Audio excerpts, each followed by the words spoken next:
En libertad, con Jano García. Cuentan las crónicas del 26 de abril de 1986 que se inició una prueba en la unidad número 4 de la central nuclear Vladimir Ilich Lenin, más conocida como Chernóbil, ubicada en el norte de Ucrania.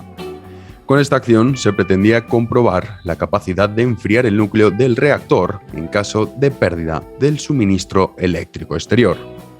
Sin embargo, los trabajadores y el propio diseño de la central incumplían los protocolos de seguridad y de forma repentina aumentó la potencia de la central.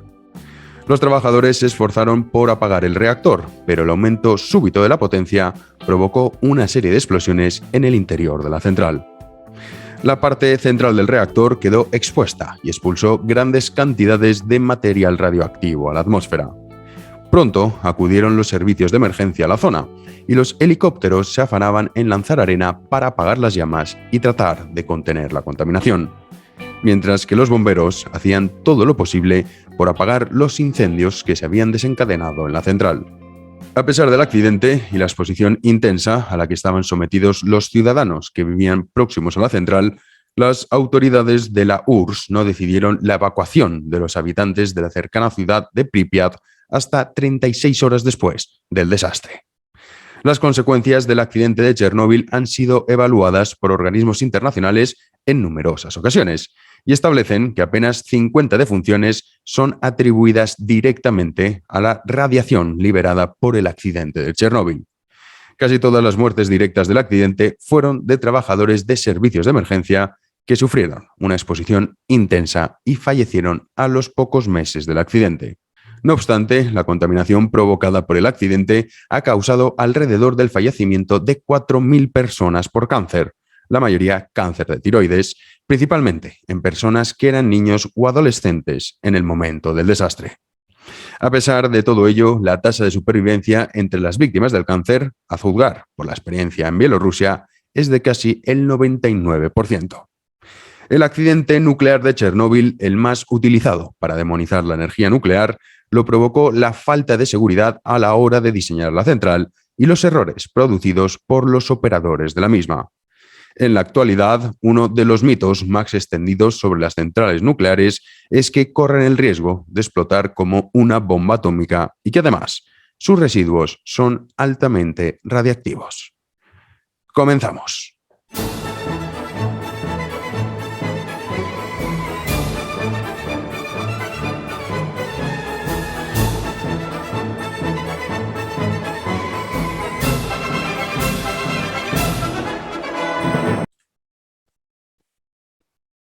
Y de vuelta al presente, hoy 26 de septiembre de 2021, en este podcast vamos a abordar el lucrativo negocio del apocalipsis que nunca llega, vendido y disfrazado a través del cambio climático. No siempre fue así. A principio se temía el inicio de una nueva edad de hielo. En los años 90, a principios de los 2000, cambió este discurso y se impuso el discurso del calentamiento global. Y ahora, desde hace unos 5, 8, 10 años, estamos hablando del cambio climático que engloba todo. Si nieva, es culpa del cambio climático. Si no nieva, también. Si hay una sequía, es debido al cambio climático. Si no, también. Si hay inundaciones, es por culpa del cambio climático. Si no las hay, también es por culpa del cambio climático. Si hace calor, cambio climático. Si hace frío, cambio climático. Todo es culpa del cambio climático. Pero vamos a ver qué hay de cierto en todas estas afirmaciones. Y hoy vamos a tener en el podcast a Alfredo García, que es operador nuclear, y yo he de decir que lo descubrí hace unos meses cuando empecé a documentarme para la elaboración de mi próximo libro, que todavía no tengo fecha ni tampoco me deja decir aún la editorial de qué va. Espero que próximamente ya lo pueda hacer. Hay un capítulo, esto yo sí que lo puedo decir, un capítulo dedicado al cambio climático, y entonces, empecé a seguirle y la verdad es que, mostraba una serie de datos, sobre todo sobre la energía nuclear, que yo desconocía por completo. Yo he de reconocer que hasta hace unos pocos años, cuando hablaban de energía nuclear, lo primero que a uno le viene a la cabeza es el desastre de Chernóbil y la peligrosidad de una central nuclear. Son estos prejuicios que vamos adquiriendo con el tiempo, ya que es el mensaje con el que nos bombardea medios de comunicación, partidos políticos, instituciones educativas, y nosotros vamos aceptando, esto lo explicamos ya en el podcast de la pasada temporada, la hegemonía cultural, cómo de forma natural nosotros aceptamos ciertos dogmas y no nos lo planteamos. Pues bueno, estuve siguiendo a Alfredo y también compré su libro que reza como no, explica cómo la energía nuclear salvará el mundo. El libro es La energía nuclear salvará el mundo y tiene datos muy, muy interesantes que yo he utilizado también para la elaboración del capítulo que les comentaba y hoy lo vamos a tener con nosotros para abordar todos estos mitos que hay en relación a la energía nuclear.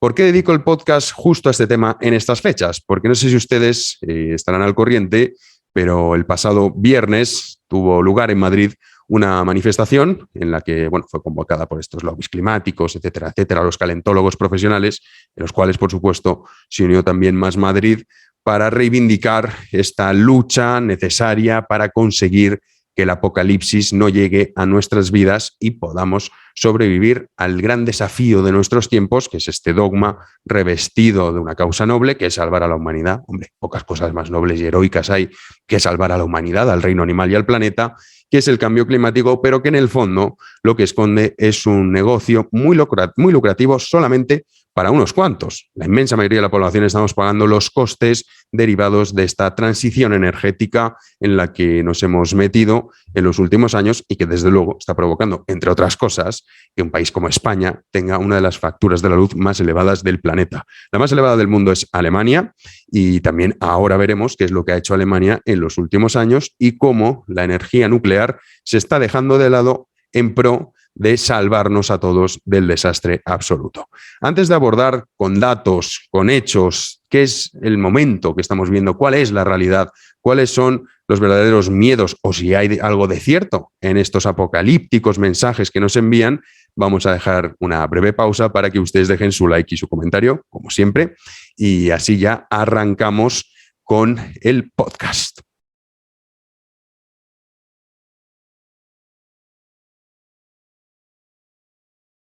Pues muchísimas gracias por su like y por su comentario. Ya saben que esto ayuda mucho a posicionar el vídeo, estas cosas que ocurren en YouTube, también en iVoox. Si ustedes dejan un like y un comentario, también ayuda. Y antes de arrancar, quiero agradecer enormemente a los patronos, a los miembros del canal de YouTube, que no es lo mismo que suscriptores, que mucha gente me dice, Jano, no veo tus podcasts exclusivos y soy suscriptor de YouTube. Una cosa es ser suscriptor del canal y otra cosa es ser miembro, que ahí les aparece una pestañita azul que pone unirse, ustedes se pueden unir y también agradecer a los suscriptores de iVoox su apoyo, que en definitiva, si ustedes están viendo este podcast o escuchándolo, es gracias a ellos los que permiten que este programa cada semana se pueda realizar. Pues he de comentarles que tendrán el próximo miércoles el nuevo podcast exclusivo. Ya saben, siempre tratamos la historia en estos podcasts exclusivos y en esta ocasión lo haremos sobre la historia de China, que me lo habían pedido muchos de ustedes.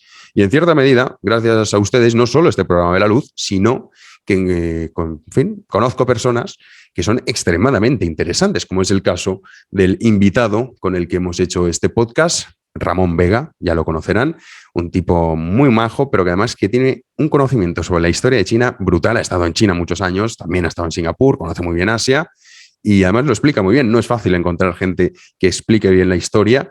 Y el próximo miércoles tendrán ustedes a su disposición ese podcast exclusivo.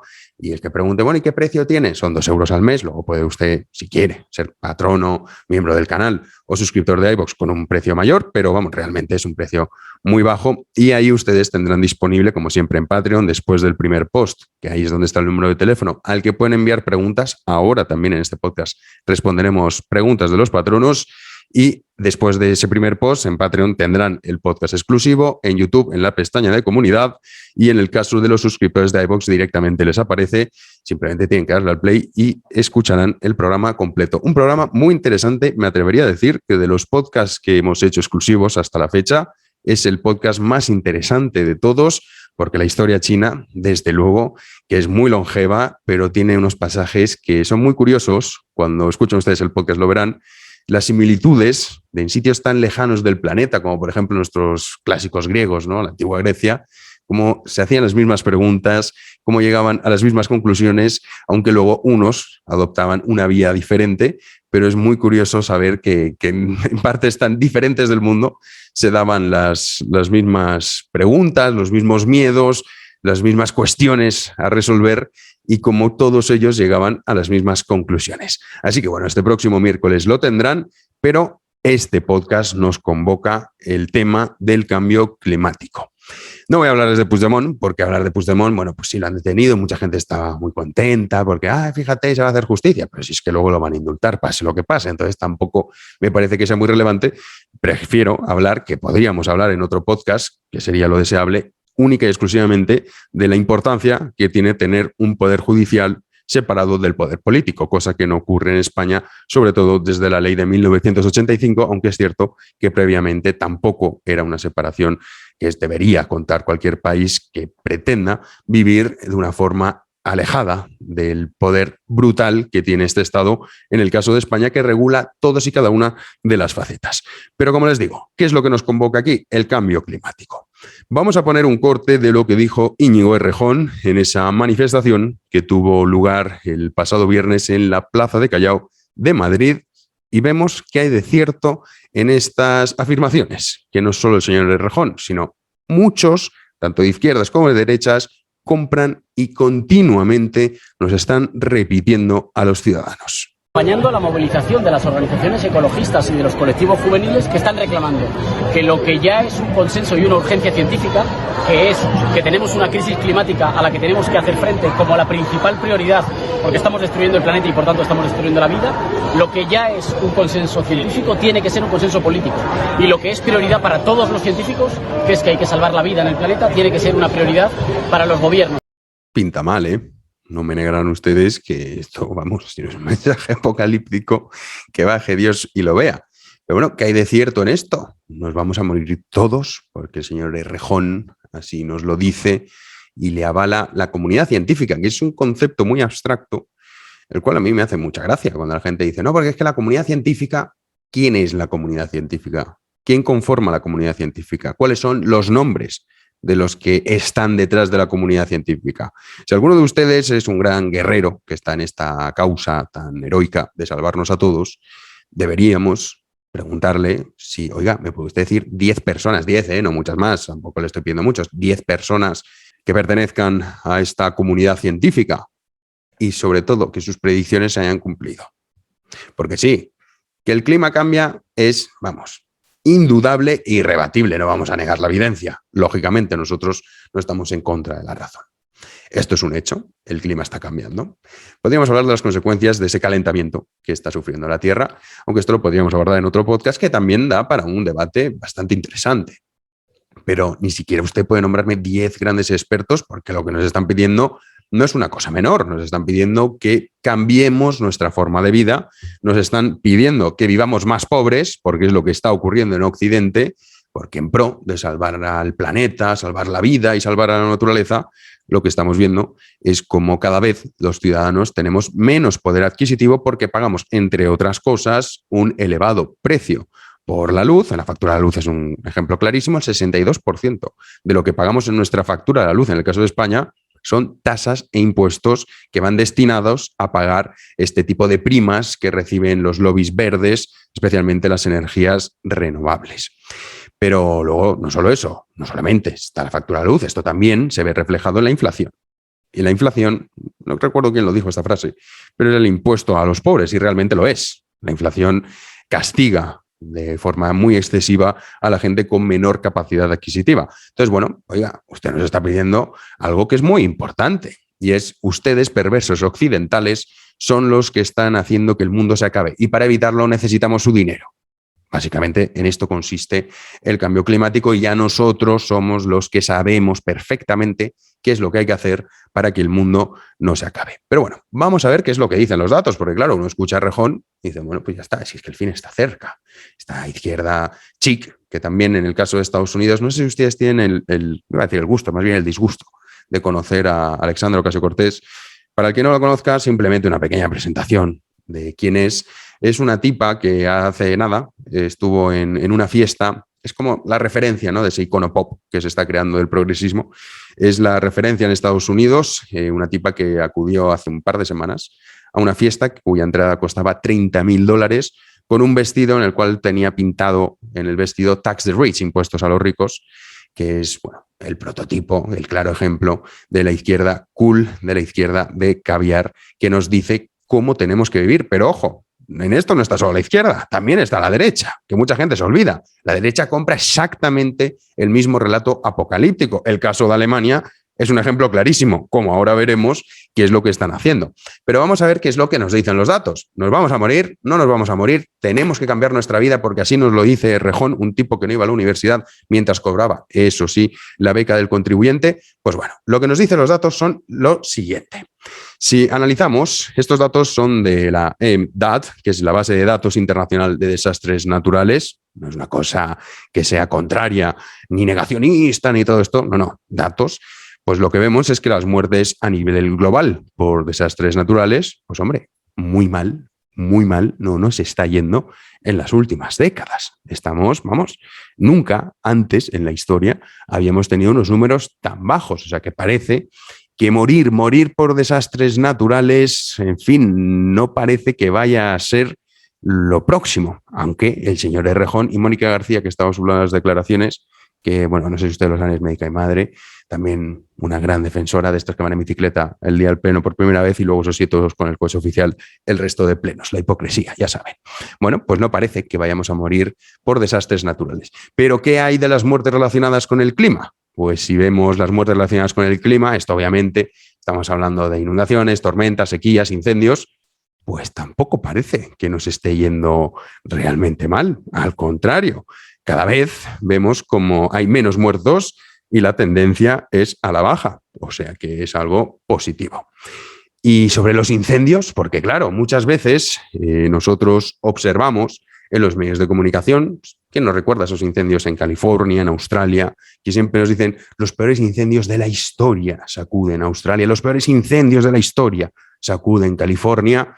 Desde luego, un incendio siempre es una tragedia, pero ¿vamos a morir calcinados todos? Pues bueno, si vemos los datos, estos datos, ustedes en este caso, esta gráfica, lo tienen disponibles, son las observaciones satelitales que hace la NASA. Lo que vemos es que estos datos lo que revelan es una tendencia decreciente en los incendios forestales mundiales. Así que otra buena noticia, parece que tampoco nos vamos a morir calcinados. Pero un momento, y ahogados por las inundaciones, fíjense lo que pasó en Alemania hace un par de meses, fue finales de julio, principios de agosto, no recuerdo porque estaba con el libro, pero sí que lo vi. Y la verdad es que no recuerdo cuándo ocurrió, pero sí esas inundaciones es que salía Merkel cogida de la mano con la líder de la oposición y todo el mundo estaba, oh, fíjate, esto sí que es un gran líder político, simplemente por una fotografía, que es en lo que está Occidente, en la irracionalidad más absoluta. Entonces todo el mundo decía, ay, es que Merkel es, vamos, la quinta esencia, por fin la hemos visto reflejada. Bueno, tampoco decían que en los pueblos en los que sufrieron, desgraciadamente, hubo víctimas mortales, estaban construidos en el cauce de un río. Decían, no, es que habíamos desviado el cauce del río. Sí, pero el cauce del río natural es ese.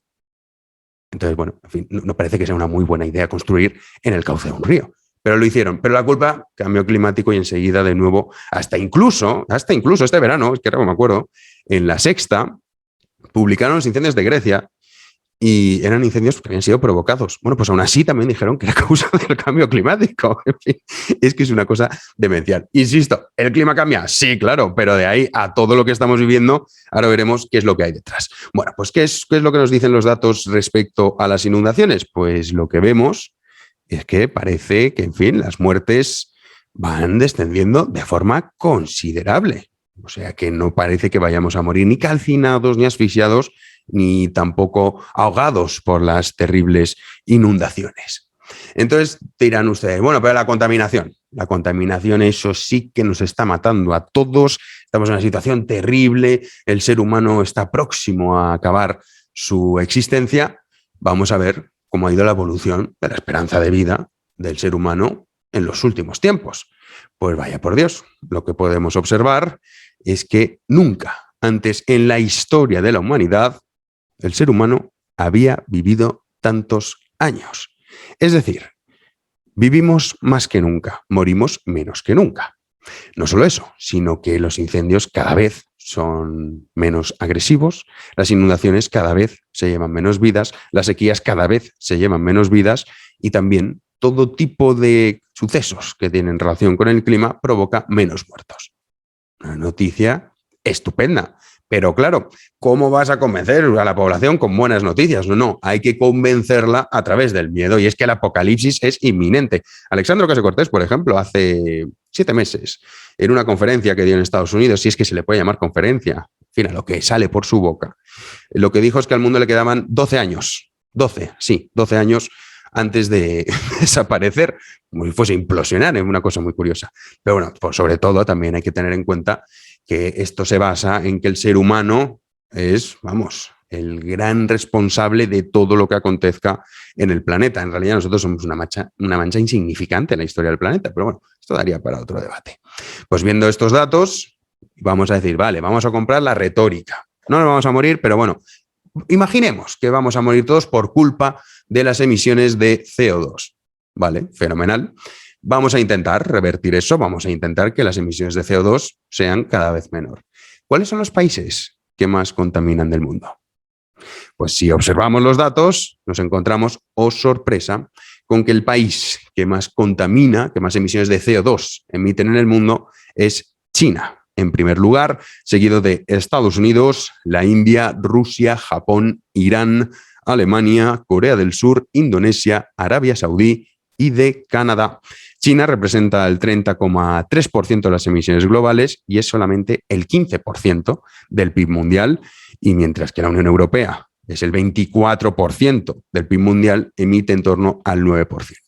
El caso de Estados Unidos genera el 13,4% de las emisiones y representa el 24% del PIB. Evidentemente, esto nos hace cuestionarnos, o al menos debería hacernos cuestionarnos, si la culpa es del fontanero del barrio, que como usa un coche diésel, pues vamos a morirnos por su culpa. O si la culpa es suya porque pone mucho el aire acondicionado, o incluso porque consume demasiada carne. Los chinos no. Los chinos, hombre, imaginemos si va Greta a China, qué es lo que podría ocurrir con ella. En fin, no tendría un futuro muy prometedor. Pero como aquí en Occidente es donde cuela esto, pues bueno, en España estamos con un tipo como Errejón, La Derecha y compañía, Almeida con Madrid Central y todas estas patochadas diciéndonos que, oiga, tenemos que vivir más pobres, sobre todo castigando a los que tienen menos poder adquisitivo, porque el que tiene dinero se compra un coche nuevo y se acabó el problema. El que no tiene esa capacidad tiene que ver cómo con su coche no le dejan transitar por ciertas ciudades, como es el caso de Madrid, en las que hay ciertas zonas en las que no puede pasar, porque un alcalde ha decidido que va a salvar el planeta, cuando España representa el 0,9%, repito, el 0,9% de las emisiones a nivel mundial. Y si nos centramos en cuáles son las 25 ciudades que más contaminan del mundo, pues si observamos estos datos, lo que vemos es que de las 25 ciudades que más contaminan, 23 son chinas, con la excepción de Moscú y Tokio. Es decir, no hay ni una sola ciudad occidental, ni por supuesto europea, que sea de las que más contaminan el planeta.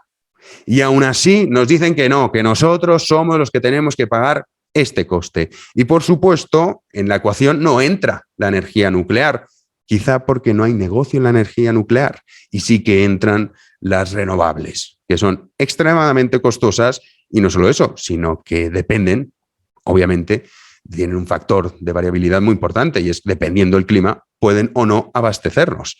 Esto lo vamos a ver ahora con el caso de Alemania, que es lo que ocurrió. La realidad es que algunos dicen, bueno, pero es cierto que China está apostando por las energías renovables. Y es verdad, los chinos dicen, bueno, si estos tíos les han dado a los occidentales por hacer y por esta ola de la energía verde renovable, nosotros no nos vamos a quedar atrás, entre otras cosas porque luego se la podemos vender. Mientras tanto, el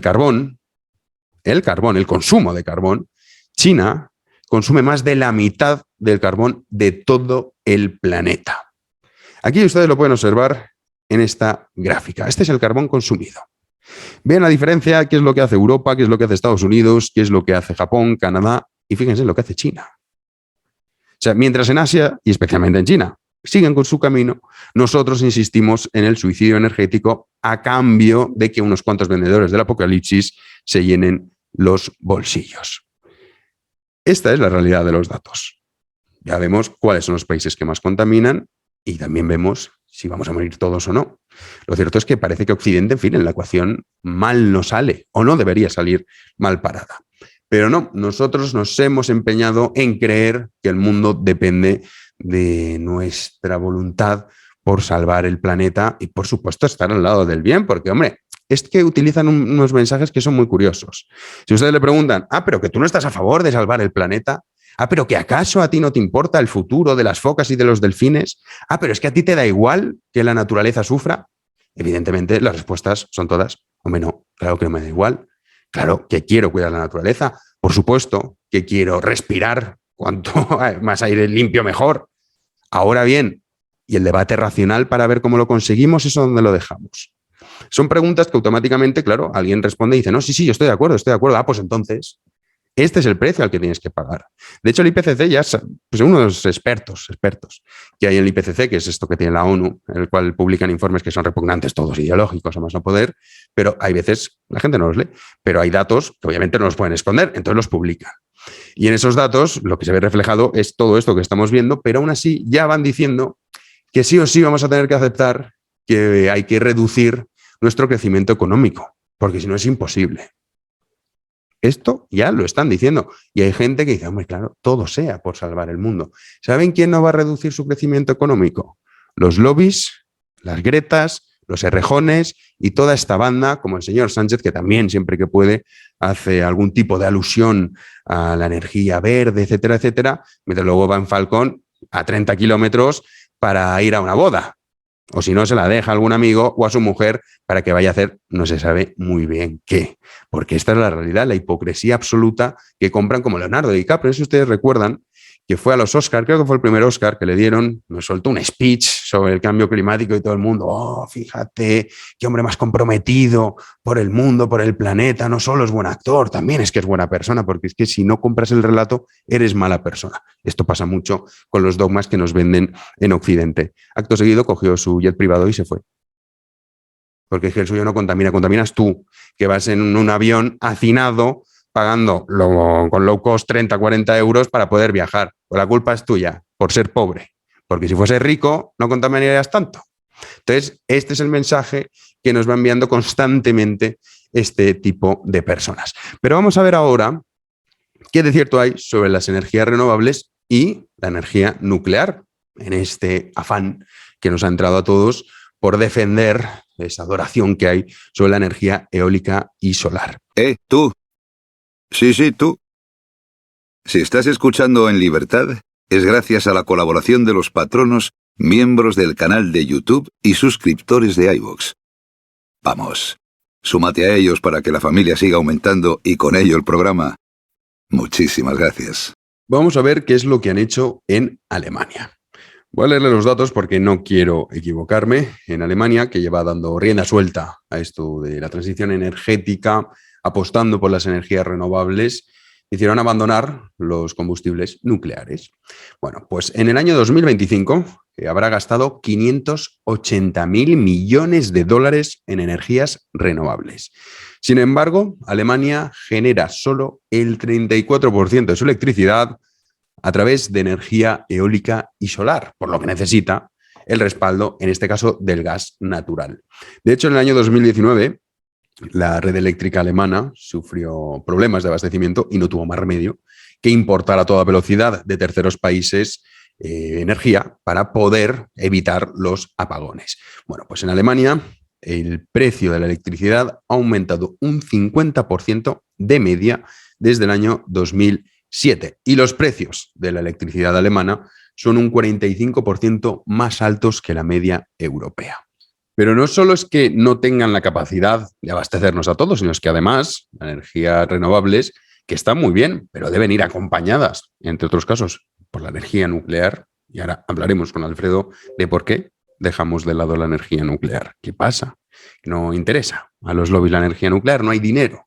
Como también los costes de la energía nuclear son mucho más baratos, ahora lo veremos también, parece ser que no nos importa. Pero otro de los grandes problemas que tienen las renovables no solo es esa variabilidad que hay en torno a si puedo o no abastecer, dependiendo del clima, del sol que haga, etcétera, etcétera, sino que además requiere, entre otras cosas, y pongo de ejemplo el caso de Ivampa en California, que las plantas de energía renovables ocupan 450 veces más terreno, repito, 450 veces más terreno que la última planta que hubo de energía nuclear en California. O sea que también es un problema. Y podríamos también hablar de qué es lo que ocurre con esos molinillos de viento que vemos en relación a los animales. Y de hecho hay muchos ecologistas que denuncian la energía eólica porque provoca la muerte de muchas especies que están en peligro de extinción. O sea, es que esto es demencial. O sea, no nos importan, queremos salvar el planeta, pero lo hacemos cargándonos con las especies que están en peligro de extinción. O sea, porque como son murciélagos. Y claro, esto decía, creo que era Nietzsche el que lo decía, que hasta la moral tiene un criterio estético. Creo que fue Nietzsche. Ahora mismo no me hagan mucho caso, pero me suena que fue Nietzsche. Y ciertamente es así. Y tanto que es así. Como nadie sueña con acariciar a un tierno murciélago, porque se mueran los murciélagos nos trae sin cuidado. Ahora que se mueran también aves, como por ejemplo el halcón o el cóndor, pues parece que a nadie les preocupa. Aves que están en peligro de extinción. Podríamos hablar de esto también, pero bueno, no vamos a utilizar este caso. Vamos a hablar del caso de la tasa de muertes por producción de energía, porque mucha gente dice, no, pero es que son mucho más seguras, compensa todos estos problemas, da igual porque compensan. Vamos a ver cuáles son las causas por producción de energía, las tasas de muerte de cada energía. Pues si observamos los datos, lo que vemos es que el carbón, ese que consume China en masa, parece que está mucho más relacionado que, por ejemplo, la nuclear, que está muy por debajo del gas, que es generalmente a la energía que se recurre para intentar apoyar la falta de energía que no puede generar las energías renovables. Pero vamos a mirar las emisiones que realizan cada energía, las emisiones de CO2. El carbón lidera la tabla, pero fíjense en el gas, que es la energía a la que solemos recurrir para paliar la falta de energía. Fíjense la cantidad de emisiones que tiene. Y ahora compárenla con la energía nuclear, que está por debajo de la energía solar. O sea, la energía solar emite más CO2 que la energía nuclear. Y nosotros estamos empeñados en despreciar la energía nuclear para apoyar la energía eólica y solar porque son las mejores. Pues los datos no nos dicen eso. No nos lo dicen. Y repito, estos datos son del IPCC, que cualquiera que lea un informe del IPCC, o sea, la carga ideológica que tienen es que, vamos, es extremadamente brutal. Pero aún así, no tienen más remedio, estos datos obviamente no los pueden obviar. Pues bueno, ahí estamos. Y algunos dirán, ya, bueno, ojalá, pero a mí todo esto, aún así yo es que prefiero, oye, si es por salvar a la humanidad, me da miedo los residuos, me da miedo que la energía nuclear pueda explotar, como si en el caso de Francia, por ejemplo, que el 71% el año pasado, el 71% de la energía, Francia la obtuvo a través de las plantas nucleares que tiene, las centrales nucleares que tiene, como si en el caso de que estallase, va a venir luego la nube tóxica y va a ir preguntando y usted va a decir, no, es que yo soy eco-friendly. Ah, entonces, vale, si usted es eco-friendly, entonces, claro, no, hombre, no, solo faltaría. Pues claro, le va a afectar exactamente igual. Es que es una cosa tan irracional lo que estamos haciendo en Occidente, es una cosa tan absurda, es entregar nuestra capacidad energética a una banda de jeques que son corruptos a más no poder y una serie de países terceros que son tiranías, como el caso de China. Una de las razones por las que China, por ejemplo, estaba consumiendo más carbón era para fabricar los paneles solares que luego nos va a vender a nosotros. Pero nadie se pregunta, oiga, a lo mejor hay otras alternativas. Nadie se pregunta por qué dejamos la energía nuclear de lado. Nadie. Todo esto lo vamos a ver con Alfredo García ahora mismo, porque ahora vamos a pasar a las preguntas de los patronos y ya volveremos con esto, pero antes de acabar, sí que me gustaría hacer un breve repaso, porque esto no tiene desperdicio, de los titulares que se han publicado en los años 70, 80, 90. En mi libro todo esto que estamos hablando, en el capítulo de cambio climático, lo tiene muchísimo más extenso, con muchísimos más datos y con muchísimos más ejemplos, pero una de las cosas que hice fue decidir investigar, a ver qué decían en los años 70, qué decían en los años 80, yo nací en el 89, por lo tanto desconozco qué es lo que se decía en los años 70, no lo viví, y con lo que me encontré es con que en los años 70 nos decían que nos íbamos a morir, pero de frío, no de calor, sino de frío. Entonces voy a leerle una serie de titulares que salieron publicados, no en panfletillos así o en blogs, tal, no.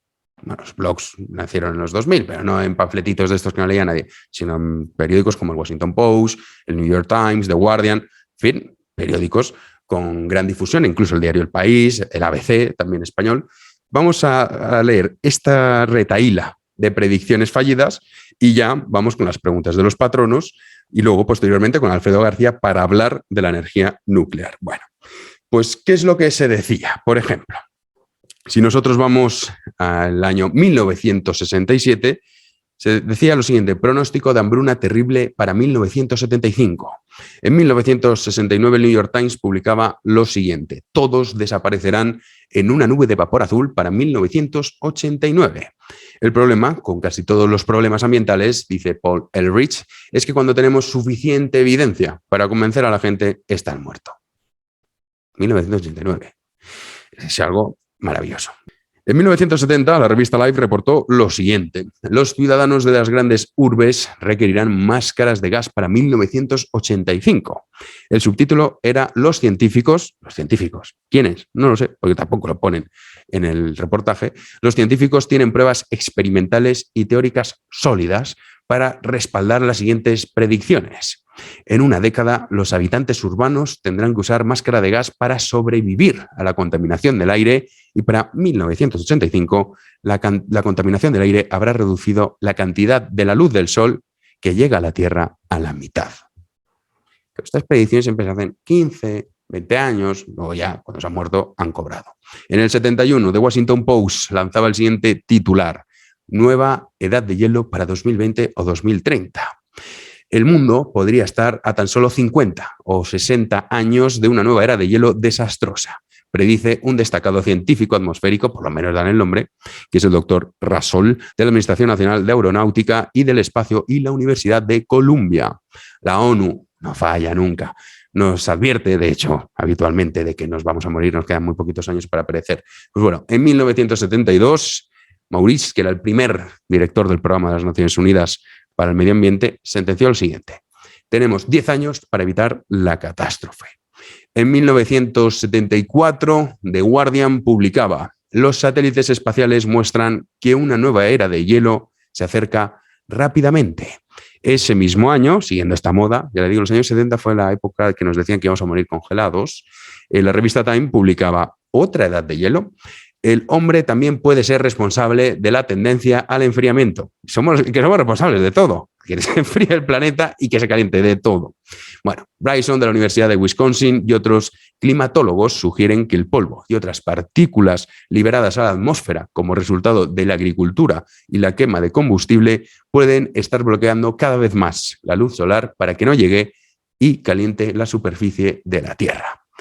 En 1976... todo esto, le digo, en mi libro lo tendrán y podrán, los enlaces los tendrán también ahí, porque ya les digo, esto es que los he leído, los artículos. En 1976, The New York Times publicaba consenso científico. 2 puntos. Enfriamiento del planeta, hambrunas inminentes. El New York Times. El New York Times.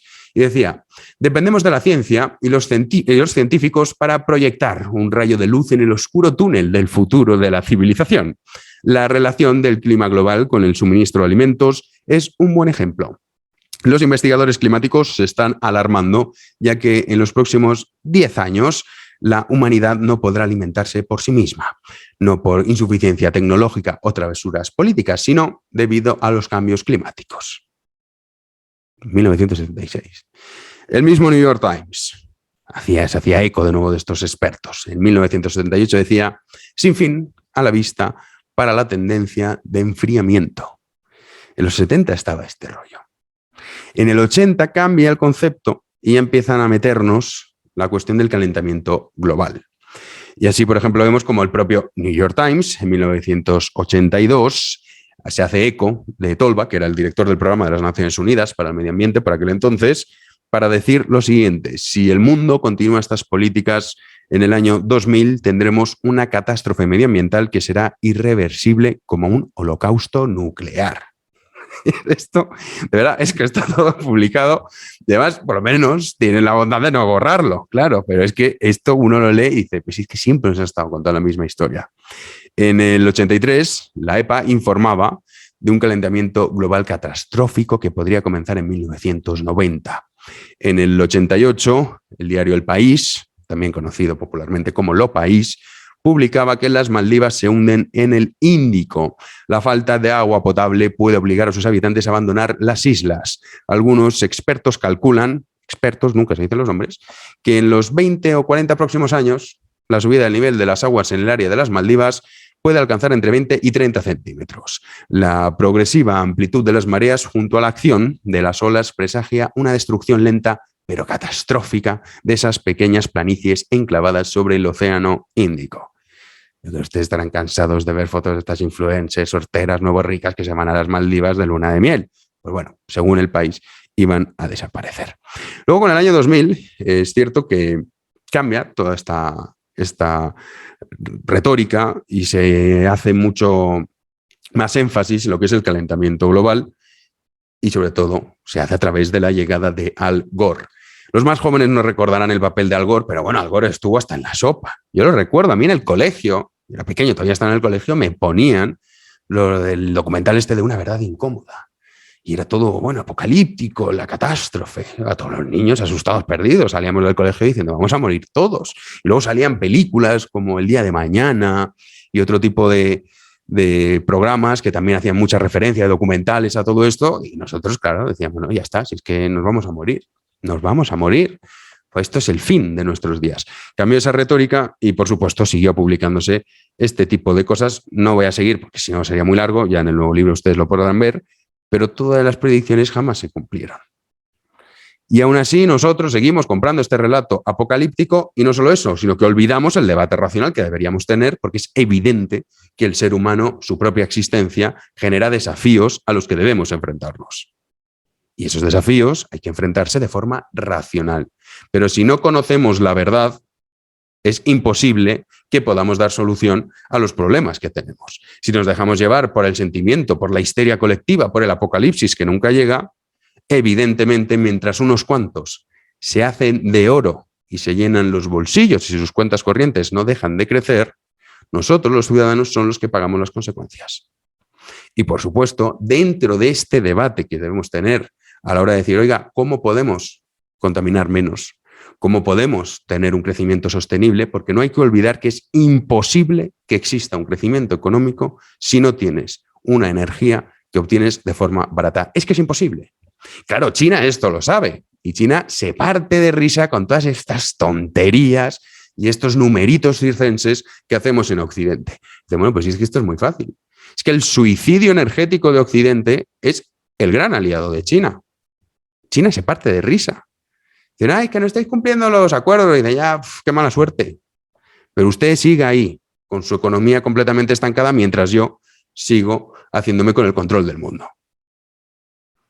Y esto, evidentemente, hay que abordarlo. Y hay que abordarlo de una forma racional, no de esta forma apocalíptica, como Errejón, Gretas, Teodoros García Egeas, Almeidas y toda esta banda que tenemos que constantemente compran este relato apocalíptico porque queda muy bien y muy cool decirnos que soy eco-friendly y yo me preocupo por el planeta. No te estás preocupando por el planeta, te estás preocupando por tu estupidez, pero no por el planeta, porque por culpa vuestra no se está dando un debate en relación a la energía nuclear, que precisamente puede ser la gran aliada para conseguir tener una energía barata, que haya crecimiento económico y además que no contamine. En fin, vamos ya con la entrevista a Alfredo García y luego iremos con las preguntas de los patronos, lo pondremos al final, porque así cogemos la dinámica de todo lo que estamos hablando. Vamos ya con la entrevista. La entrevista. Pues como les comentaba, hoy contamos con don Alfredo García, operador nuclear. ¿Qué tal? ¿Cómo estamos, Alfredo? Hola, buenas. ¿Qué tal? Encantado de estar contigo. Pues un placer tenerte aquí para abordar un tema que, bueno, yo primero de todo he de decir que me leí recientemente tu libro, La energía nuclear salvará el planeta.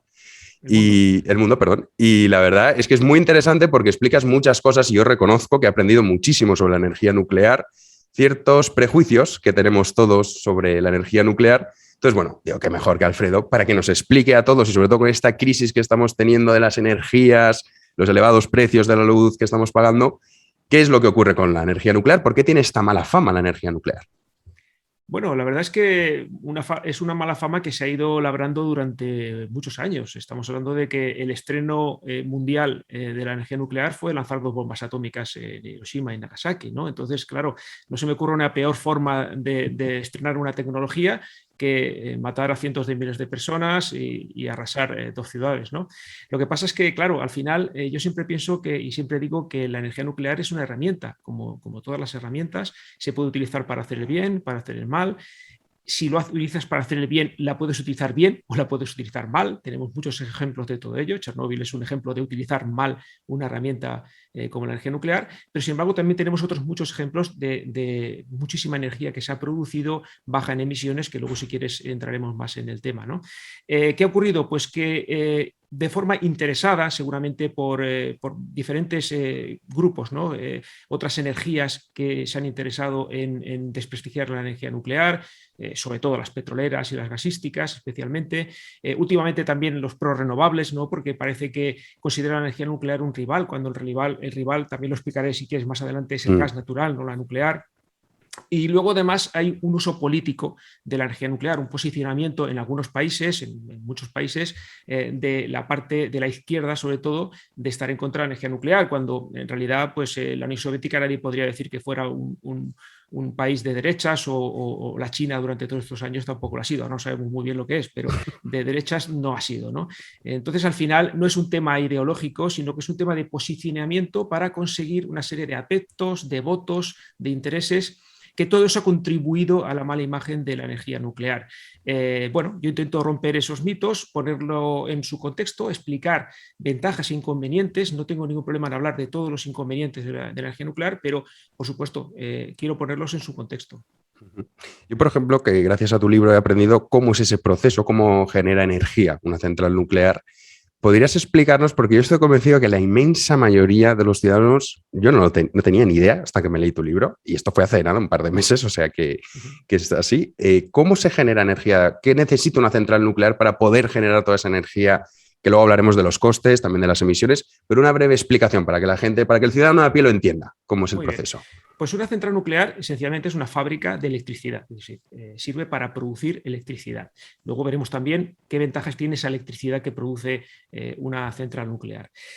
¿Cómo producimos electricidad? Pues tenemos un reactor nuclear, que es un lugar donde se producen reacciones de fisión, es decir, rotura de núcleos pesados, como el uranio 235, esencialmente es el que utilizamos.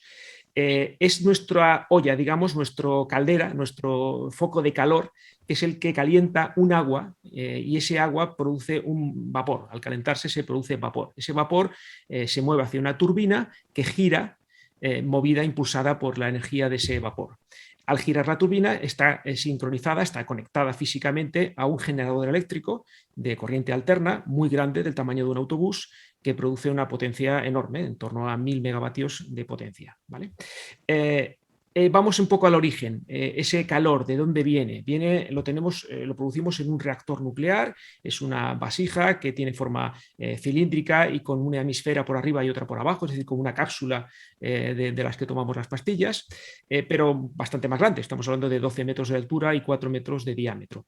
Dentro lo que tenemos son los elementos combustibles, que están en forma de pastillas de óxido de uranio cerámico, insoluble en el agua, es un material muy resistente y que está dentro de unas varillas. Y cada elemento combustible pues tiene una matriz de 17 por 17 varillas y 4 metros de altura. Hay 157 elementos combustibles en un reactor convencional.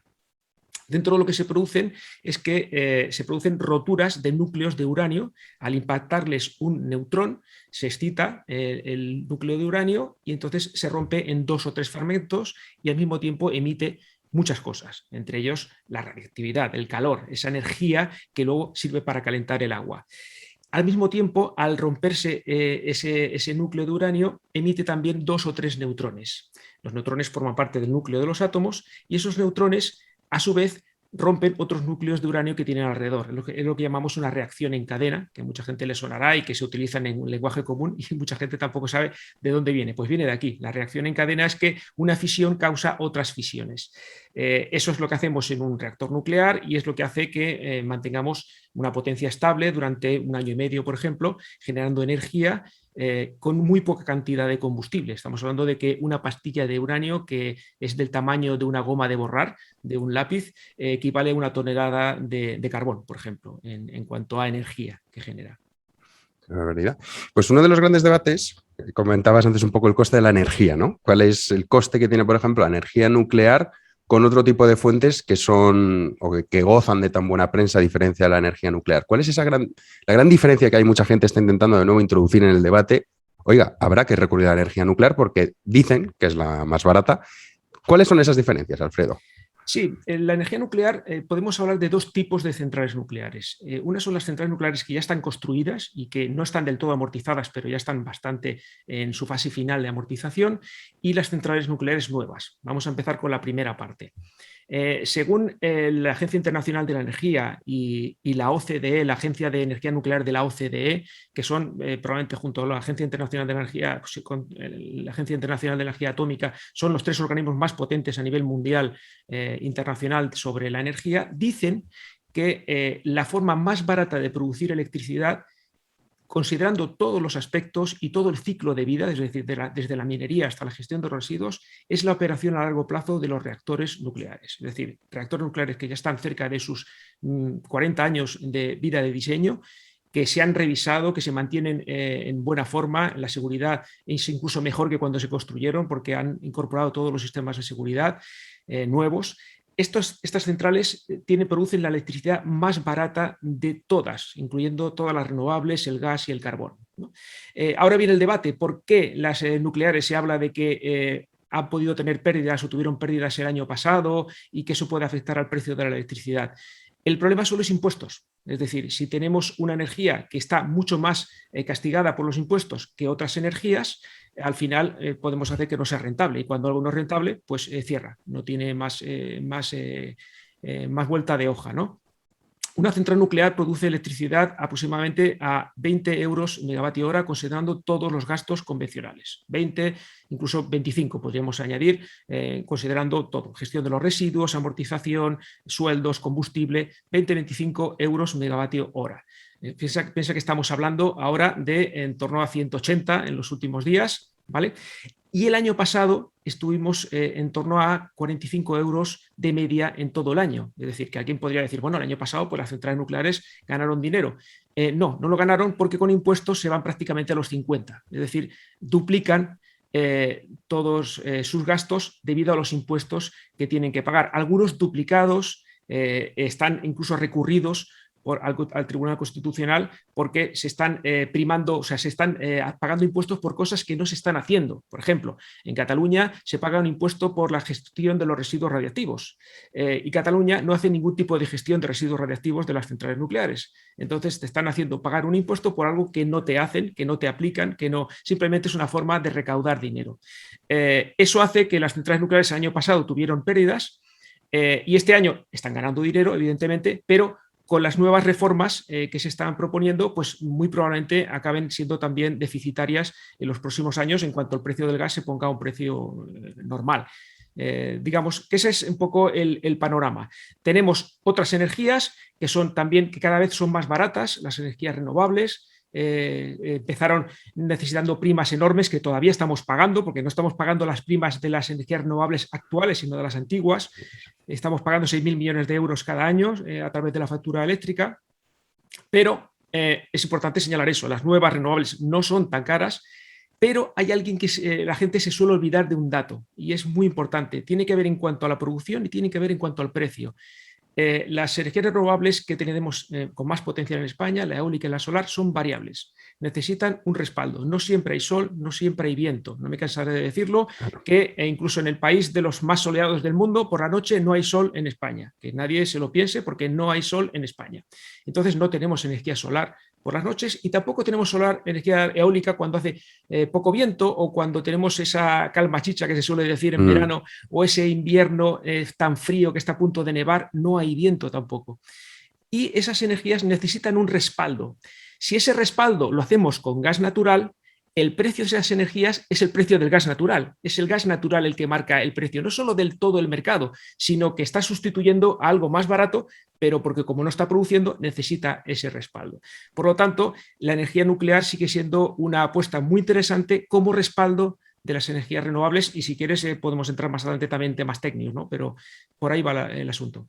Si quieres abordar esos temas técnicos que comentabas, Alfredo, sobre esas energías, lo hacemos ahora y luego te preguntaré la siguiente sobre las emisiones, que esto es otro tema también que muchas veces se comenta, ¿no? Las emisiones de CO2, que estamos todos preocupadísimos por las emisiones de CO2, mientras que en Asia sí que siguen con esta dinámica de seguir construyendo centrales nucleares. Nosotros somos los que hemos decidido que no, que eso en absoluto, pero bueno, eso luego te lo preguntaré. Si quieres abordar esas diferencias técnicas de las energías.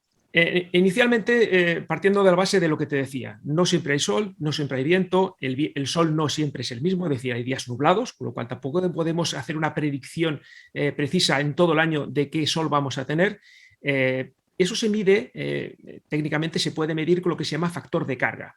Voy a intentar explicarlo. El factor de carga tenemos una energía que tiene una capacidad, una potencia instalada. Muchas veces se compara energía solar y eólica con la nuclear, comparando potencia instalada. La potencia es la capacidad que tengo para hacer algo, ¿vale? En términos incluso lingüísticos se entiende bien, ¿no? Tengo una potencia, puedo hacer algo, una capacidad para hacer algo, pero luego hay una serie de factores que pueden afectar a eso que yo hago. Es decir, si tuviéramos todas las 24 horas del día, 365 días del año, la energía solar tendría una capacidad, una potencia, o sea, mejor dicho, un factor de carga del 100%, ¿vale? Es decir, siempre estaría luciendo el sol arriba del todo y tendríamos el máximo de energía suministrada. Bueno, pues el factor de carga de la energía solar en España está entre el 18 y el 20%. Fíjate. Ni siquiera el 50%. Podría ser el 50% si los días fueran soleados con el sol arriba desde que amanece, pero tampoco lo es y además hay días nublados. Por lo tanto, el factor de carga de la energía solar, es decir, la energía, la proporción de energía que damos en lugar de la que podríamos dar es del 20%, vamos a decir en números redondos. Y hablando de España, que es un país... En España, en otros países es menor, lógicamente, claro. Y en algunos otros países un poco mayor, pero bueno, de España es de los países con mayor capacidad. La eólica tiene un factor de carga entre el 30 y el 35%. Es decir, sí hay viento por las noches, pero como tampoco hay viento siempre, tenemos ese factor de carga. Si solo tuviéramos eólica y solar, tendríamos que suplir esas carencias durante todo ese tiempo, ¿vale? Y eso es una cosa que mucha gente no entiende, porque no tenemos unas baterías gigantescas que sean capaces de almacenar toda esa cantidad de energía. Hay baterías pequeñas, pero baterías gigantescas no existen, nadie las ha diseñado y nadie sabe cuánto podrían costar, ¿vale? Quizá en algún futuro los tengamos, pero ahora no. ¿Cuál es el factor de carga de la energía nuclear en España, por ejemplo? Pues estamos rondando el 90%. ¿Eso qué significa? Que el 90% del año estamos dando el 100% de nuestra electricidad. ¿Por qué no es el 100%? Pues porque tenemos que parar cada año y medio, un mes y pico para hacer una parada de recarga y porque en verano perdemos un poquito de rendimiento porque hace más calor, refrigeramos peor y no llegamos al 100%, sino que bajamos un 2-3%. En resumidas cuentas, 90% del factor de carga. Es decir, podemos confiar en que la energía nuclear nos va a dar electricidad constantemente. No podemos hacerlo con las renovables. ¿Eso significa que no las necesitemos? No, no, en absoluto. Las necesitamos, cuantas más mejor, pero siempre con el respaldo de la nuclear. El otro tema técnico que te quería comentar es, mucha gente habla de que las centrales nucleares no están diseñadas específicamente para hacer de respaldo de las renovables. Eso es parcialmente cierto, o sea, inicialmente no se diseñaron así, se diseñaron para funcionar como base, siempre al 100%, siempre suministrando energía. No están diseñadas para hacer cambios rápidos de potencia, adaptándonos a esa variabilidad que tienen las renovables. Y eso lo hace muy bien el gas, es decir, el gas es capaz de adaptarse rápidamente, las centrales de ciclo combinado se adaptan muy rápidamente. Pero todo va cambiando. Y Francia tenía ese problema cuando empezó a instalar centrales nucleares. Llegó un momento en que necesitaba también hacer cambios rápidos de carga, no para adaptarse a las renovables, sino para adaptarse a la variabilidad de la red eléctrica, a los cambios de consumo. Y entonces instaló un kit, Areva, y antes Framatome y ahora Areva, instaló un kit en varias centrales nucleares que les permiten hacer cambios diarios con velocidades muy rápidas. Estamos hablando de en torno a 50 megavatios por minuto, es decir, un 5% de la potencia por minuto. Son cambios tan rápidos como los que hace el gas. Y eso está funcionando, es decir, eso se podría instalar en las centrales nucleares españolas, es un kit, requiere una inversión, lógicamente, pero se puede instalar. Y todos los reactores de tercera generación que se están construyendo en el mundo, actualmente 57 concretamente, todos tienen implementada esa mejora de diseño. Francia, corrígeme si me equivoco, creo que es el país de Europa con más centrales nucleares y en torno al 70, entre el 70 y el 75% de su energía la genera a través de centrales nucleares. Correcto. Sí, tiene 57 reactores, ha cerrado uno antiguo recientemente, pero bueno, tiene otro en construcción y se está hablando de 6 reactores más en los próximos años. Están intentando crecer también en eso y en renovables, porque quieren absorber el exceso de consumo, el aumento de consumo que van a tener debido al vehículo eléctrico y a la electrificación de toda la economía, con más energías renovables. Siguen apostando por la nuclear, por supuesto, pero también por las renovables. Y sobre las emisiones de CO2, la nuclear y otras, muchos afirman, es cierto, o sea, la nuclear es más baja, ¿no? Digamos, las emisiones de CO2 es prácticamente nula lo que produce una energía nuclear, si no me equivoco. Pero, sí, ahora sí que te doy datos. Muy poquita, ¿no? Un porcentaje muy, muy pequeñín. Pero luego muchos dicen, bueno, es verdad que lo que es la central nuclear, poco, pero hay amigos que dicen, pero es que en el proceso contaminan más. Bueno, ¿es esto cierto o no es esto cierto? ¿Cuál es la verdad? Es falso, porque cuando se habla de emisiones, y claro, para eso hay que fijarse de las fuentes oficiales. Sí, la fuente, conviene. La referencia mundial en emisiones es el Panel Intergubernamental de Expertos sobre el Cambio Climático de Naciones Unidas, ¿vale? Aparte de que este comité tenga unos componentes políticos que son indudables, muy importantes, muy potentes, pero la base científica es también muy potente. Es decir, hay un enorme consenso científico sobre lo que está ocurriendo en el clima, que el ser humano es el causante del cambio climático y el calentamiento global que causa un cambio climático que estamos viviendo, y tienen el respaldo prácticamente unánime de la comunidad científica. Hay un enorme consenso, como lo hay pues con otro tipo de conceptos científicos, como, yo qué sé, pues la teoría de la relatividad de Einstein, ¿no? O sea, hay un enorme consenso científico en ese sentido. Entonces, el panel intergubernamental lo que habla son de emisiones en todo el ciclo, ¿vale? No habla solo de la producción de electricidad, porque cuando está produciendo electricidad, una central nuclear tiene 0 emisiones, como lo tiene la energía eólica y la energía solar. Un panel solar no emite nada cuando está funcionando, una central nuclear tampoco, y un aerogenerador tampoco. Pero se considera todo el ciclo, y todo el ciclo comienza desde la minería, es decir, desde la extracción de los minerales, que utilizamos maquinaria y herramientas que son queman combustibles fósiles, todo lo que es la construcción, el mantenimiento, el desmantelamiento y la gestión de los residuos, es decir, todo el proceso. Bueno, pues si consideramos todo el ciclo de vida, la energía nuclear tiene 12 gramos de CO2 por kilovatio hora producido. 12. Solo le gana la energía eólica marina, que tiene 11. Es decir, prácticamente lo mismo. Iguala a la energía eólica terrestre, que son 12 también, ¿de acuerdo? La energía hidroeléctrica, 24, el doble. La energía solar fotovoltaica, 4 veces, 48. Siguen siendo valores muy bajos, porque luego ya nos vamos, por ejemplo, a gas natural 490 o al carbón 820, que son los que realmente están cambiando el clima.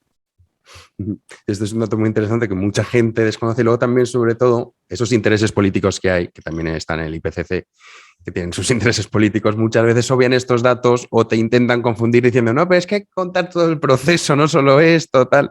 Pero bueno, eso es lo que tú dices, son los datos, más allá de que luego tengan sus tintes ideológicos, que desde luego que los tiene las Naciones Unidas, pero los datos son los datos, los números son los números y esto es lo que hay. Y otra cosa que también se utiliza para decir, no, pero vale, comprando este pack, pero es que es muy peligroso una central nuclear, ¿no? Esa es otra de las cuestiones que también se dicen mucho. Bueno, vamos a ponerlo en contexto. Podemos decir, bueno, ¿cómo podemos medir la peligrosidad de una central nuclear? Hay quien diría, bueno, vamos a mirar los accidentes. Bueno, pero vamos a mirar sus consecuencias también y vamos a compararlo con otras energías. Es decir, cuando alguien dice la forma de volar más, la forma de transportarse más segura es volar, ¿no?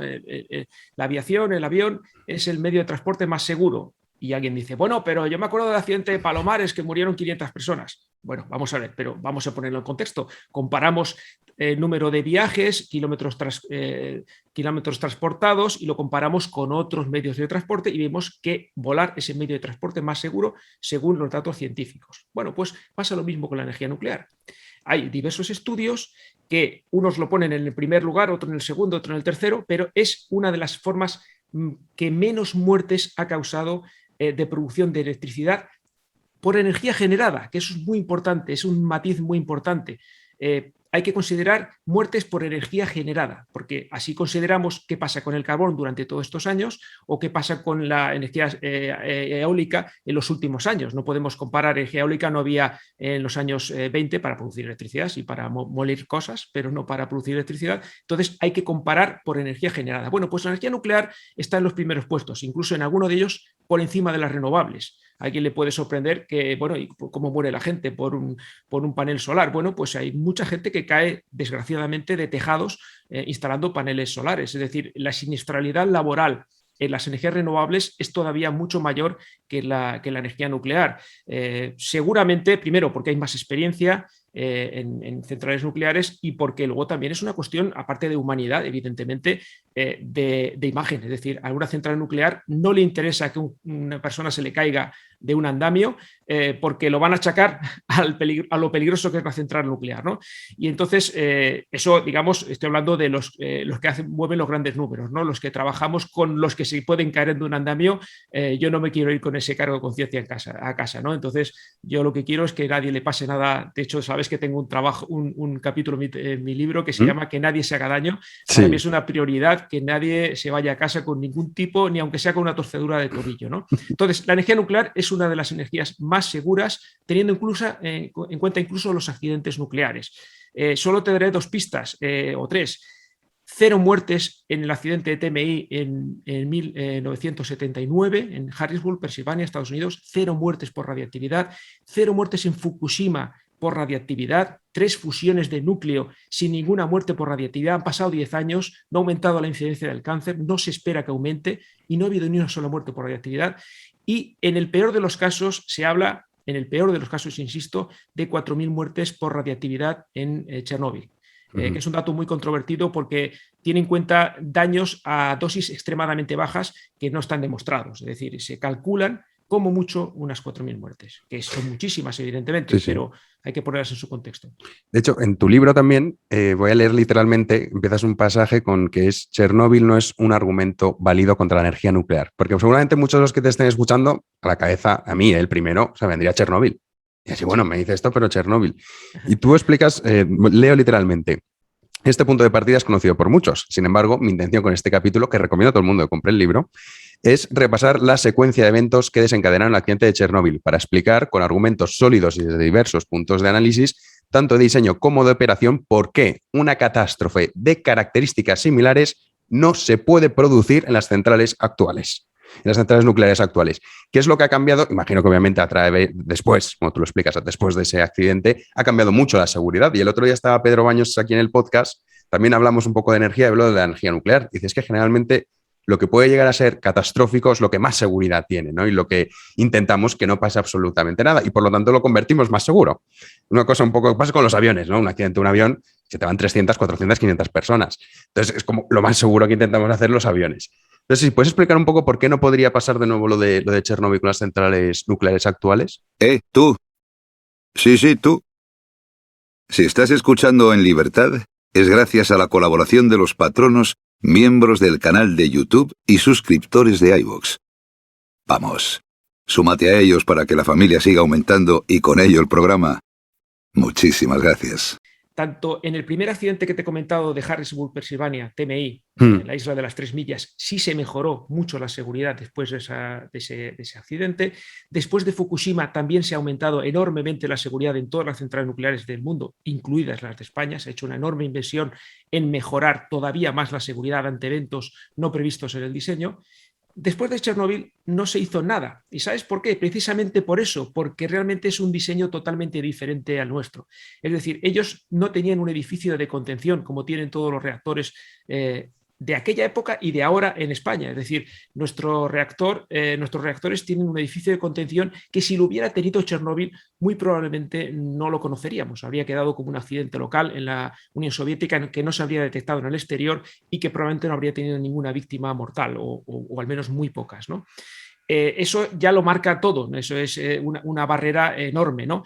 No tuvimos que construir edificios de contención porque ya los teníamos, pero es que además tenían un diseño intrínsecamente inseguro. Era un reactor que ante un aumento de temperatura, un calentón, se calentaba, cuando una máquina térmica se calienta, lo que hacía era aumentar su potencia.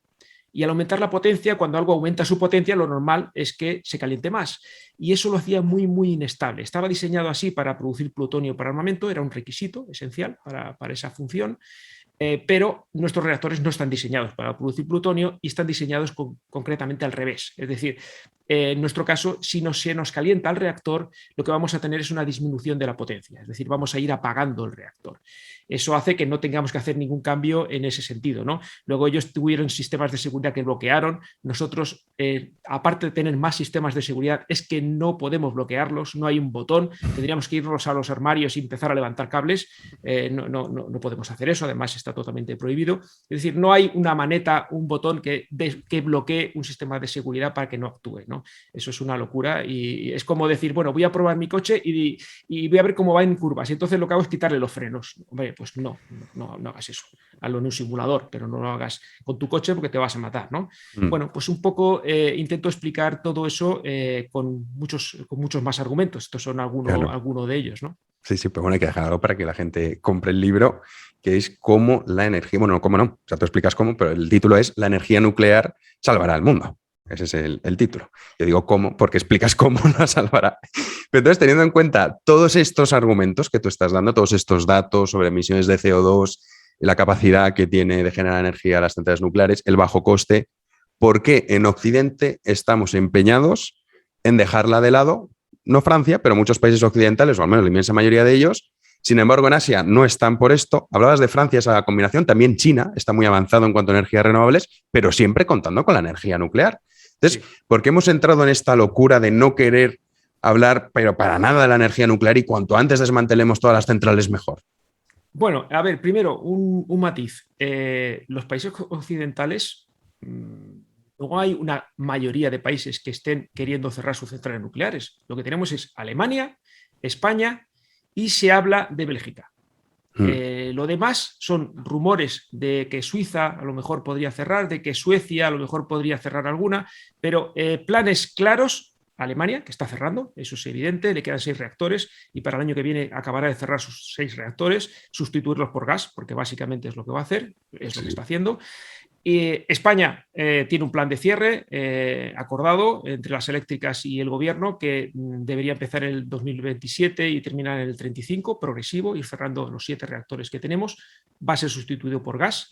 Y Bélgica, que se habla de que el gobierno quiere cerrar sus 5 reactores nucleares y es muy curioso, ¿no? Porque se habla de eso y al mismo tiempo, qué casualidad, una reunión de la ministra belga de Energía con la ministra noruega de Energía para acordar la venta de gas natural desde Noruega hasta Bélgica. Bélgica ha acordado la licencia para 5 centrales de ciclo combinado de gas. Y al mismo tiempo la Unión Europea ha aprobado un acuerdo para proporcionar subvenciones a Bélgica para tener respaldo. Habla de capacidad, le hablan de capacidad, ¿no? Capacidad es un eufemismo que significa respaldo de las renovables con gas, ¿vale? Bueno, pues eso es lo que está ocurriendo en Bélgica, en España y en Alemania. El resto de países está apostando por la energía nuclear. Finlandia, el Reino Unido. Hay países que no construyen, por ejemplo, Italia no construye o por ejemplo, Austria no construye, ¿no? Pero todos los países de la antigua Europa del Este o tienen nucleares o las van a tener. Polonia quiere construir 6 reactores. Turquía, que es Asia, pero Turquía es un país muy cercano a nosotros, está construyendo 4 reactores. Rusia construye 4 reactores. El primero probablemente arranque el año que viene. Van a tener 4,8 gigavatios, el equivalente a 5 reactores nucleares nuestros. Ellos lo van a hacer con 4, pero ya tienen uno prácticamente terminado. Y así está ocurriendo en prácticamente en la gran parte de los países del mundo, ¿no? ¿Por qué? Me preguntas, ¿por qué está ocurriendo eso, no? Bueno, pues simplemente lo he citado al principio por un tema ideológico. Cerrar centrales nucleares proporciona votos. Si tú eres un político y pudieras estar en contra de los volcanes, como está ocurriendo hoy en día, lo que está pasando en Canarias, pues si alguien pudiera estar razonablemente en contra de los volcanes y poder cerrar los volcanes, pues conseguiría muchos votos. No lo dicen porque ya sería absurdo, ¿no? Pero en las centrales nucleares sí lo puedes decir. Y eso lo llevan diciendo nuestros políticos, unos diciéndolo y otros callándose, porque tampoco ha habido una defensa clara de la energía nuclear es que es eso. en todos estos años, pero algo empieza a haber. Algo se Sí. empieza a mover, yo estoy notando algo, tengo contactos con políticos, tengo contacto con asesores de energía de varios partidos políticos, algo se está moviendo, está habiendo cada vez más ecologistas nucleares, hay partidos verdes como el Verde de Finlandia, que gran parte de sus miembros son pronucleares. Ya no, en Finlandia ya no hablo de los socialistas que son pronucleares o de los de derechas o de los liberales que son pronucleares, también los verdes. Y eso está ocurriendo. Hay un partido verde en Inglaterra que está a favor también de la energía nuclear y eso cada vez está cambiando más. Has dicho Alemania. Alemania para mí representa el paradigma, ¿no? de esta locura. Voy a dar una serie de datos porque desde que ha dado rienda suelta a esta transición energética, apostando por las renovables y dejando de lado las nucleares, Alemania generó el 34% de su electricidad a través de eólica y solar. Con las dos generó el 34%. Entonces necesito respaldo del gas natural, que es lo que tú justo estabas comentando. Pero es que en el año 2019 la red eléctrica alemana sufrió serios problemas para poder abastecerse, que obligó al gobierno alemán a importar energía de emergencia. Entonces, claro, ahora muchos nos estamos preguntando, oye, ¿tendremos problemas de abastecimiento? ¿Podemos llegar a ver esto si entramos en esta dinámica que, por ejemplo, han entrado los alemanes o no? Es una buena pregunta. A ver, vamos a ver en cuanto a potencia instalada. Nosotros tenemos 7,4 gigavatios nucleares, porque son 7 reactores con un poco más de 1 gigavatio cada uno, un poco más de 1000 megavatios cada uno, con lo cual nos vamos a 7,4 gigavatios. Esto está proporcionando energía, como te digo, el 90% del tiempo, es decir, que realmente es una cantidad enorme de energía, tanto como el 22-23% de la electricidad de España, y de forma, insisto, constante. La pregunta es, ¿podemos sustituir las centrales nucleares ahora mismo? Técnicamente, la respuesta es sí. Es decir, mañana mismo pueden parar los 7 reactores y seguiríamos teniendo electricidad. ¿De dónde? De gas natural. Es decir, quemaríamos gas natural porque tenemos 26 gigavatios instalados de potencia de ciclos combinados de gas natural. 26 gigavatios que equivale a 26 centrales nucleares. ¿Vale? No hace falta que explique en el contexto actual qué representa quemar toda esa cantidad de gas, ¿vale? Nos vamos a ir en emisiones, en precio, en derechos de emisión, claro, en una locura durante todo el año, no durante esta época que está extraordinariamente caro, sino durante todo el año la electricidad sería carísima, tendríamos altísimas emisiones y altísimo coste en cuanto a gastos de emisión de CO2, ¿no? De derechos de emisión. Es decir, técnicamente es viable, pero aumentaríamos muchísimo nuestra dependencia del exterior. ¿Por qué? Porque gran parte o una mayor parte del gas que importamos, en torno al 45-50%, es de Argelia.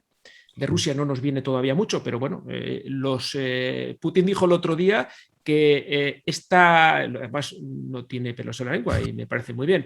Putin dijo que esta moda o esta tendencia de cerrar centrales nucleares en Europa, especialmente en Europa del Sur, no dijo España, pero dijo Europa del Sur, vendrá muy bien para las exportaciones de gas ruso. Claro. ¿Vale? O sea que blanco y en botella, bueno, o en transparente o en botella de butano, ¿no? Como lo queramos decir.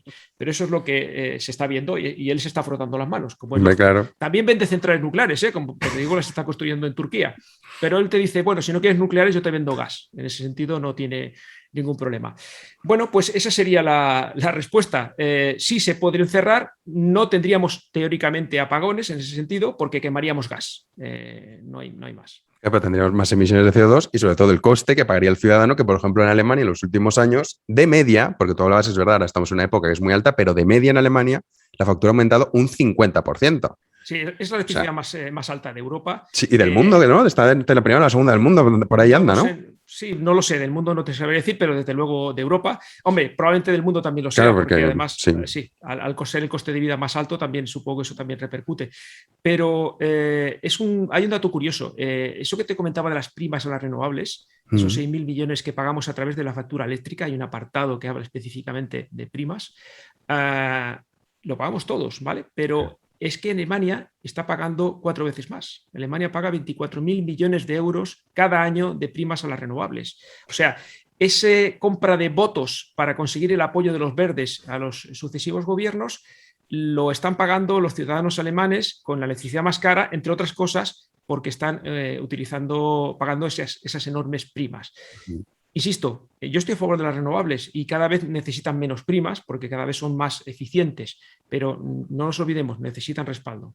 Y luego también hay un problema con las renovables, que son los tamaños para almacenar la energía, que no es lo mismo que una central nuclear. O sea, que necesitan muchísimo más espacio.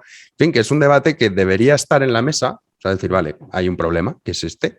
Vamos a intentar abordarlo de forma racional. Sería lo lógico, ¿no? Decir, oye, urge un debate racional para decir, no podemos dejar de lado la nuclear, o sí podemos dejar de lado, como bien comentabas, eso sí, emitiendo muchas más emisiones de CO2 y luego aparte pagando una factura de la luz que es desde luego desorbitada.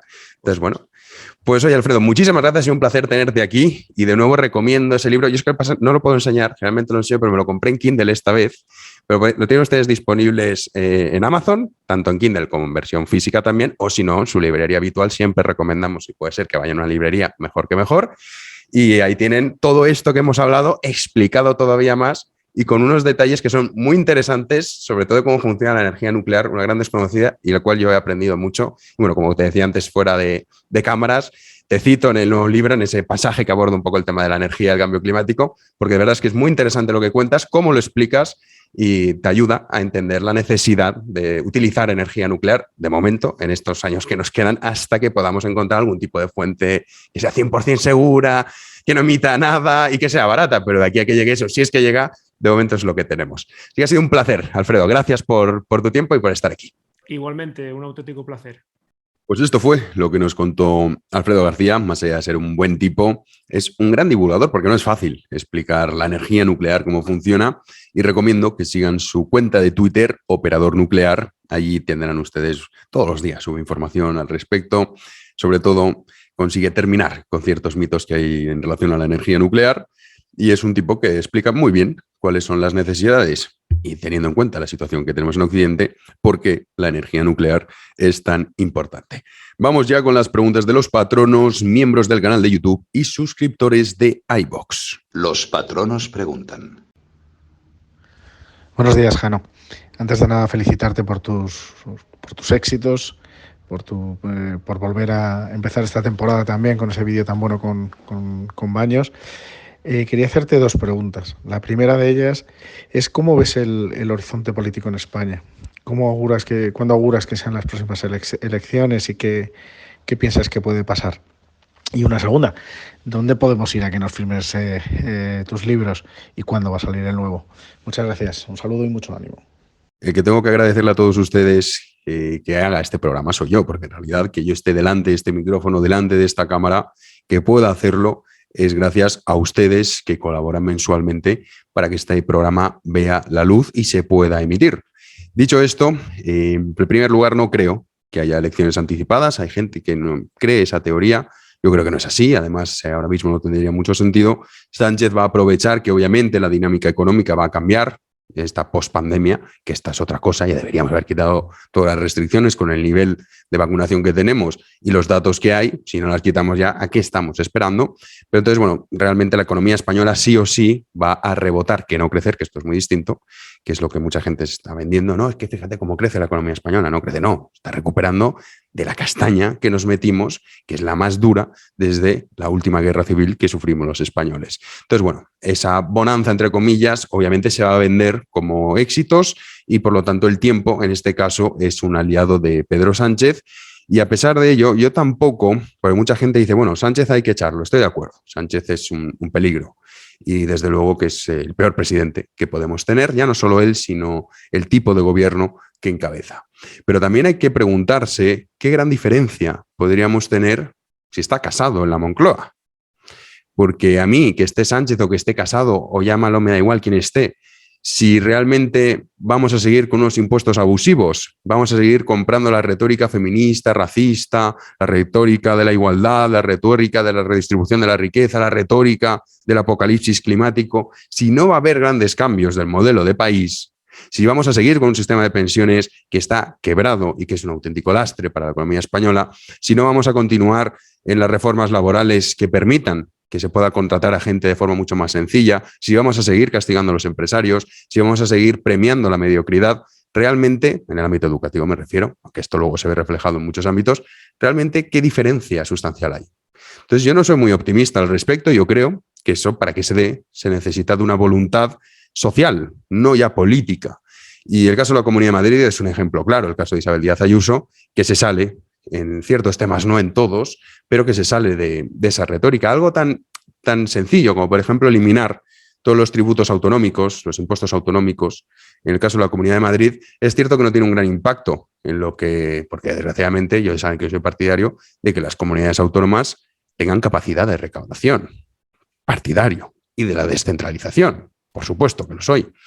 Pero bueno, simplemente esta eliminación de estos impuestos que anunció la Comunidad de Madrid es un mensaje muy positivo. Más allá del trasfondo económico que hay, que es cierto que no tiene un gran impacto económico, el mensaje que se manda a los ciudadanos es: se puede vivir sin pagar altos impuestos.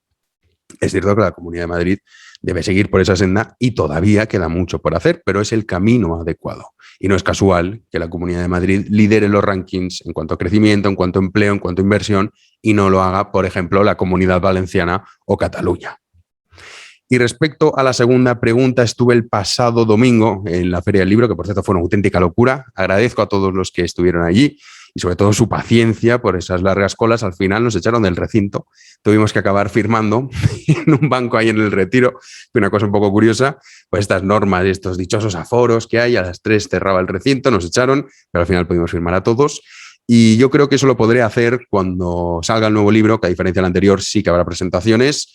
Entonces, bueno, cuando se anuncie y haya presentación, ahí será un buen momento y posiblemente saldrá, todavía no tengo la fecha fijada, pero me hablan de principios de noviembre y me hablan del 10 de noviembre, aunque eso todavía, repito, está por confirmar, pero bueno, cuando se haga podré firmar encantado los libros. Vamos con la próxima pregunta. Hola, Jano.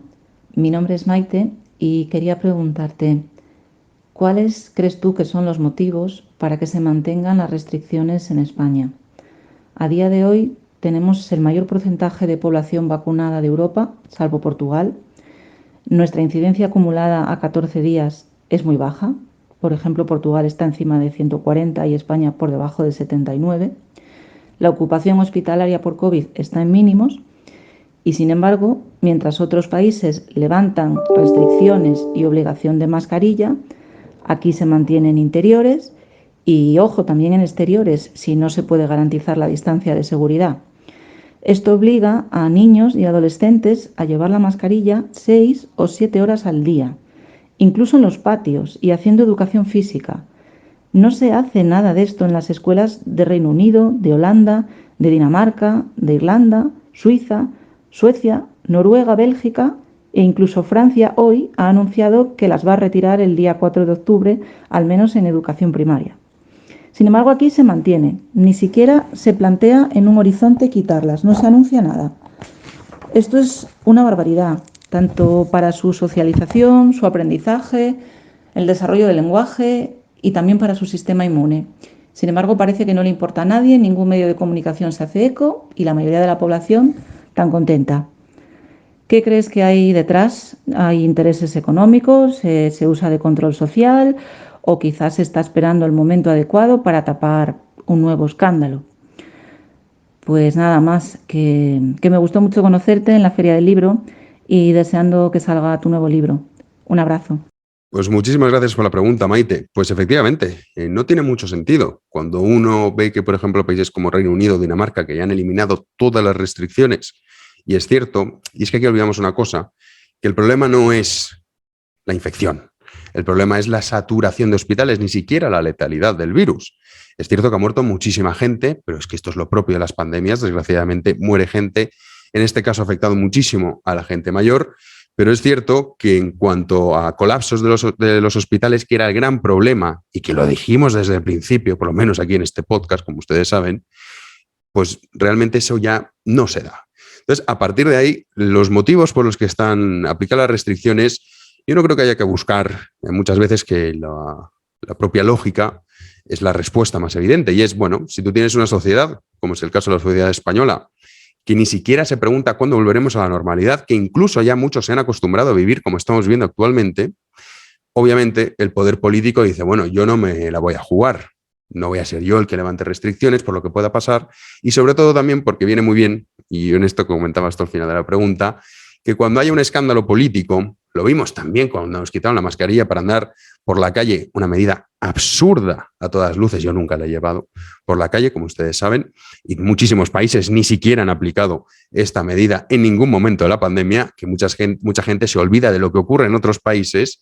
Cuando quitaron la mascarilla al aire libre coincidió con los indultos. Entonces es posible que el gobierno diga, bueno, voy a aprovechar que esta sociedad dócil, anestesiada, lo comentábamos con Pedro Baños en el anterior podcast, que ya no protesta por nada y que se acostumbra a todo, cuando nos interese, entonces levantaremos las restricciones que son puramente políticas, no obedecen a razones sanitarias. El otro día creo que es un chico el que lleva la cuenta, que se llama Enfermera Saturada, que tiene bastantes seguidores, y habían unos jóvenes haciendo botellón. Y decían, no es el momento.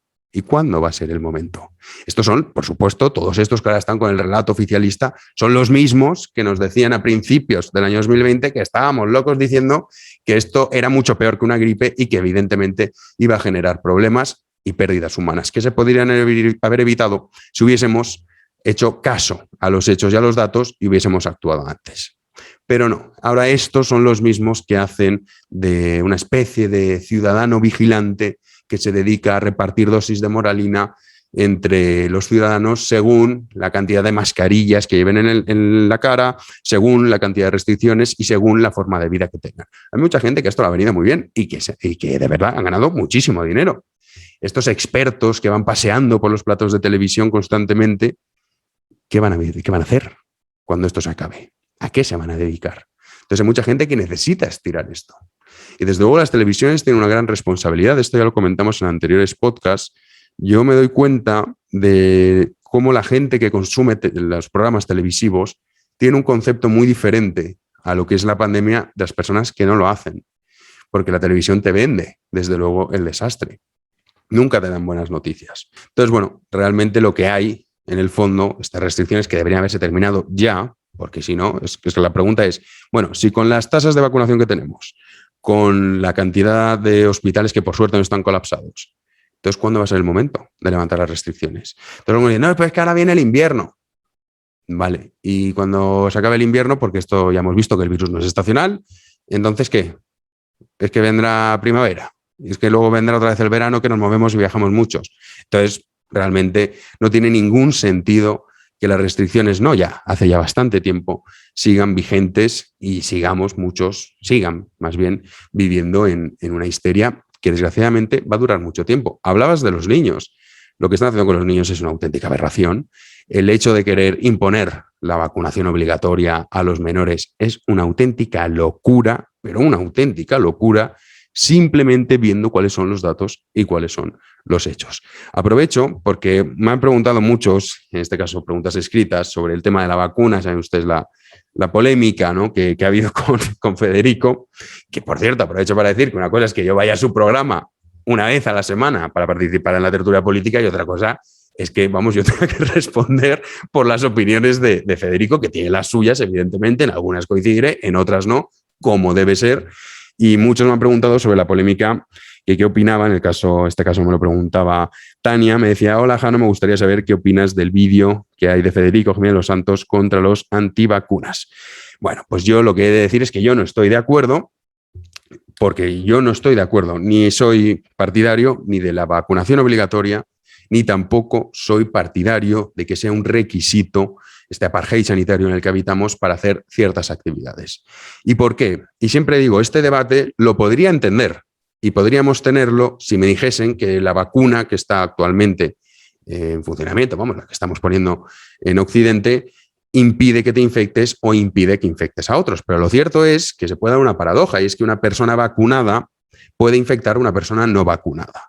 Entonces, teniendo esto en cuenta, el caso de que, y es cierto, y todo parece apuntar a ello, que las vacunas están consiguiendo reducir la letalidad, también que muchas personas acaben en los hospitales y sobre todo en las UCIs, lo cual es una buena noticia. Pero en el caso, por ejemplo, de los menores, o en el caso de ciertas franjas de edad, en las cuales la letalidad es prácticamente nula cuando hablamos de personas sanas. Otra cosa es que me digas, no, es que yo tengo 12 años, tengo un sistema inmune fatal y padezco de X enfermedad que me hace vulnerable. Entonces, en ese caso es evidente, pues le compensa vacunarse por el riesgo que supone. Pero en niños sanos, la realidad es que el niño no esté vacunado, sabiendo que la probabilidad de que fallezca es prácticamente del 0%, y cuando digo del 0% es del 0% prácticamente, ¿qué sentido tiene vacunarlos? Porque algunos dirán, no, porque es que si no nos infectan ya, pero si usted se ha puesto una vacuna que lo que hace es que en el caso de que usted se infecte, le prevenga de pasar la enfermedad de forma grave y de fallecer, ¿qué más le da que la otra persona se haya vacunado o no? Y es más, si usted vacunado puede infectar a otra persona sin vacunar, no tiene ningún sentido ese debate. Entonces yo creo que ese es el gran problema, que estamos intentando, o de hecho en los titulares lo vemos, ¿no? Cuando dicen 70 y pico % de la población española inmunizada. No estás inmunizado, estás vacunado, pero no inmunizado. Luego también se deja de lado la inmunidad natural de haber pasado el propio virus. Multitud de estudios que apuntan en esa dirección. Si quieren, lo que podemos hacer en los próximos podcasts, podemos entrevistar o bien a Stanislav Nistal, para que, o sea, nuestro virólogo de cabecera, que nos explica todas estas cosas.